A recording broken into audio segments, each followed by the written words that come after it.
স্বপ্ন ছিল ইতালির মাটিতে পা রাখার, কিন্তু সেই স্বপ্নই কাল হয়ে দাঁড়ালো মাদারীপুরের নয়ন ব্যাপারীর জন্য।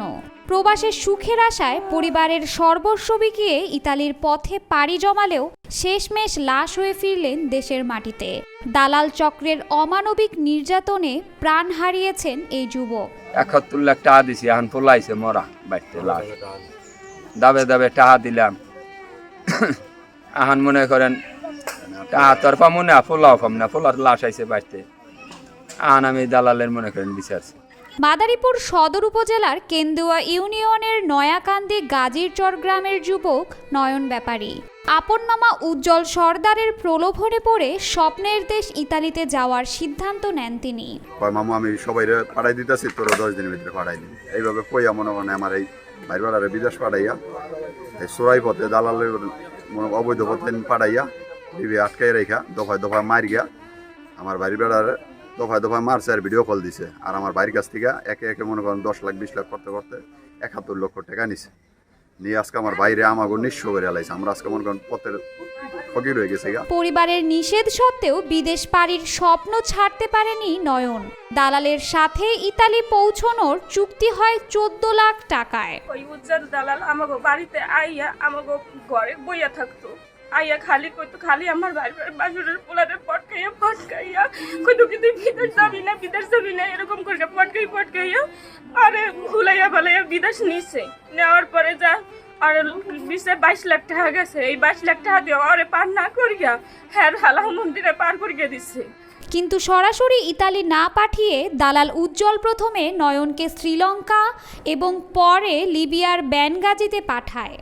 সেখানেই একটি মাফিয়া চক্রের বন্দিশালায় আটক হয়ে পড়েন নয়ন। শুরু হয় মর্মান্তিক অত্যাচার। আমার বাড়িটা ফোন দিয়ে কইতো, আব্বা আমারে খাইতে দেয় না, আব্বা আমারে একবেলা খাইতে দেয় না। এর থেকে আমার বাইরে টাকা পাঠাইলে একবেলা খাইতে দিছে না, খাইতে দিত না। কত কি আমার ভাইগো কাছে ফোন করে, কাকা আমার অনেক কষ্ট হয়, কাকা সবাই গেমে দিয়ে দিছে, কাকা আমারে দেয় না। এক পিসা 3-4 করে গেমে দিছে, আর সাথে লোক নেয় আর গেমে দেয়, ওরে রাইখা দিছে। বাড়িতে ফোন দেখো, আব্বা কয় লাখ টাকা জানি বাহির ছিল, আব্বা আমারে দিয়া দাও, আব্বা নাহলে আমারে গেমে দেবে না। পরিবারকে ভিডিও কলে রেখেই চলে অমানবিক নির্যাতন। প্রথমে 23 লাখ টাকা দাবি করে দালাল চক্র। ছেলের মুক্তির আশায় জমি জমা বিক্রি করে ঋণ করে সর্বস্ব দিয়ে টাকা পাঠায় পরিবার, কিন্তু তাতেও থামে না নির্যাতন। গেম ঘরে রাইখা এই ওরে না খাওয়াইয়া প্রত্যেকটা দিন ওরে মারধর করতো। আর বাইতে ফোন দিয়ে কইতো, আমুরে খালি আমার মারে, তোমরা আমার কোথায় দিছো। পরের মাসেই দালালদের থেকে ফের দাবি আসে 13 লাখ টাকা, তারপর 15 লাখ টাকা আর সর্বশেষ 6 লাখ টাকা। মোট 71 লাখ টাকা আদায় করেও মুক্তি মিলেনি নয়নের। আমার টাকা হলো সম্পূর্ণ 10 লাখ টাকা নিছিল ব্যাংকে, আর সব নিছে ওর বাড়িতে হাতে হাতে। আর বউ নিছে 10 লাখ, আর বাহে আর স্বাস্থ্য বাইরে উজ্জ্বল, সোহাগ, মিলন, হকা থেকে মিলন, রুবেল, রকিব, এরা বই আমার 23 লাখ টাকা নিছে আর বাড়িতে। এরপর টাকা দিতে অস্বীকৃতি জানালে আবারও চলে নির্যাতন। অবশেষে গত বুধবার খবর আসে লিবিয়ায় মারা গেছেন নয়ন। পরিবারের দাবি, টাকা আদায়ের জন্যই দালাল চক্র তাকে পরিকল্পিতভাবে হত্যা করেছে। সবটা আমার ভাই সুদি করে আনকে, সবটা আমার ভাই পেমেন্ট করে দিছে। এরপরও মনে করেন আমার মাইকনারে বাইরবাড়ারে কাছে গেমে দিছে, এখানে গেমে দিছে না, ওরা এখানে বেই মারি গেলাইছে। আমরা কিচ্ছু কইতে পারি না স্যার। আমার বাইরবাড়ারে কি কইছে আমরা কিচ্ছু কইতে না। আমার বাইর বউ আমার দেখেন হাত দিক চাই, আমার বাইর বউর কি অবস্থা, হেও পরকে যাবে 2 দিন পর পলাশটাকে। আমার ভাই পুরো আধা পাগল হয়ে গেছে, আমাকে পুরো ফ্যামিলি বংশ শেষ। টাকা দিতে দিতে নিরুপায় হয়ে পড়ে পরিবার। সঞ্চয় সম্পত্তি সব বিক্রি করে একসময় ফুরিয়ে আসে পরিবারের অর্থ। ঋণ করে এই 71 লাখ টাকা দিয়েছিলেন বলে জানান নয়নের বাবা আশরাফ ব্যাপারী। দেনার দায় তো আমি বাড়ি দিয়ে আসতেই না, দেনার দায় মানে জঙ্গল দিয়ে হাঁটা লাগে। সব মানুষ ধান নিতে আহে, টাকা নিতে আহে। এই ধরে আনফোলা যে ফোলা বাইসে থাকলে টাফাম, আনফোলা রয়েছে লাশ, আন টাফাম। এখন তিনি নিঃস্ব, ঋণ পরিশোধের ব্যবস্থাও নেই।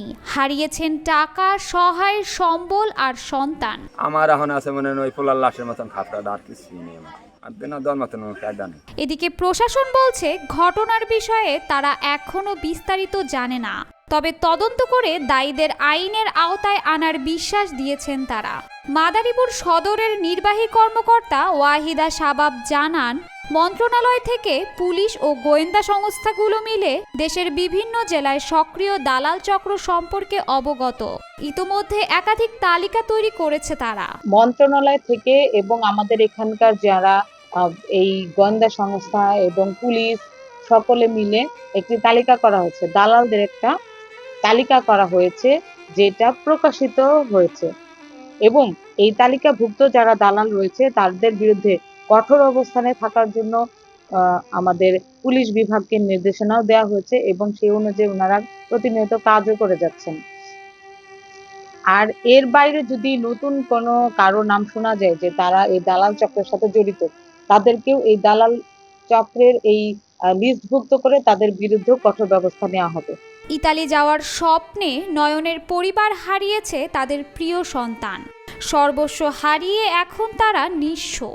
নয়নের মতো আর যেন কাউকে এমন মর্মান্তিক পরিণতি ভোগ করতে না হয়, এমনটাই চান এলাকাবাসী। আমার বাইরবাড়ারে যে মারছে স্যার, আমরা খালি ন্যায় বিচার না চাই। কারো মায়ের ভুল জানে এই বলে কেউ শেষ না করেনি, কারো মায়ের ভুল জানে কেউ বুকের দিকে নিয়ে এই বলে টাকা পয়সা খাইয়া নিঃস্ব করে না দেয়। এক টাকা পয়সা গেছে গেছে, আবার তার সন্তানটারও নিয়ে শেষ করে দিয়েছে স্যার। লিবিয়া জানি এই পথে জানি আর কেউ না যায়, আর যারা কেউ মারফুট জানি এই পথে যাইয়া জানি কেউ মারফুট জানি না মরে যায়। আর এই পথে যারা মারা লিবিয়া যারা নেয় এখন দেশের মতো সাজা হয়। স্বপ্নের দেশ নয়, দালালের ফাঁদে পা দিয়ে মৃত্যুর দুয়ারে নয়ন।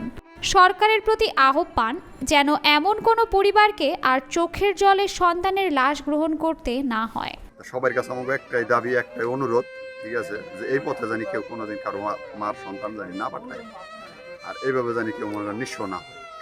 আর এইভাবে যাই দালালরা মনে করেন এই যে কাজগুলা করে, এই অবৈধ কাজগুলা করে, মায়ের বুক খালি করে, এই সমস্ত দালালরা জানি এই দেশে মনে করেন আর বাস্তবিক করতে না পারে। আমার কাছে আইনের কাছে আমার একটাই দাবি, দেশের জনগণের কাছে আমার একটাই দাবি।